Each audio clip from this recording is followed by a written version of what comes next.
বিসমিল্লাহির রহমানির রহিম। আজকে এই দিনাজপুর নবজাগরণ ফাউন্ডেশনের উদ্যোগে আয়োজিত তাফসীরুল কোরআন মাহফিলের প্রধান বক্তা মাওলানা মুফতি আমির হামজা সাহেব, যিনি অত্যন্ত সুবক্তা এবং আমাদের বাংলাদেশের অত্যন্ত জনপ্রিয় একজন ইসলামী বক্তা হিসেবে পরিচিত। আজকের এই তাফসীরুল মাহফিল কোরআন মাহফিলের সম্মানিত সভাপতি ডক্টর মোহাম্মদ অ্যাডভোকেট শহীদুজ্জামান সাহেব সহ উপস্থিত নেতৃবৃন্দ, অন্যান্য আলোচকবৃন্দ এবং আমার সামনে উপস্থিত ধর্মপ্রাণ মুসল্লিগণ এবং প্রিয় গাজীপুরবাসী, পর্দার আড়ালে মা বোনরা, আসসালামু আলাইকুম। আজকে এই ওয়াজ মাহফিলে আপনারা আমাদের প্রধান আলোচক মাওলানা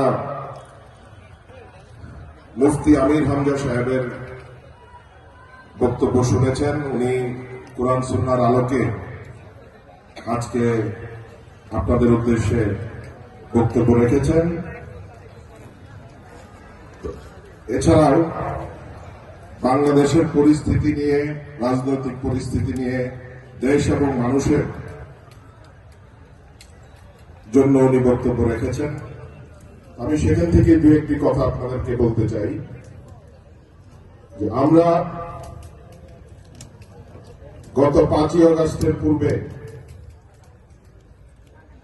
যে খুনি সরকার, মাফিয়া সরকার, ফ্যাসিবাদ হাসিনার সরকার গত 15 বছর এই বাংলাদেশে যে দুঃশাসন চালিয়েছিল তা আমরা সকলেই জানি। আমরা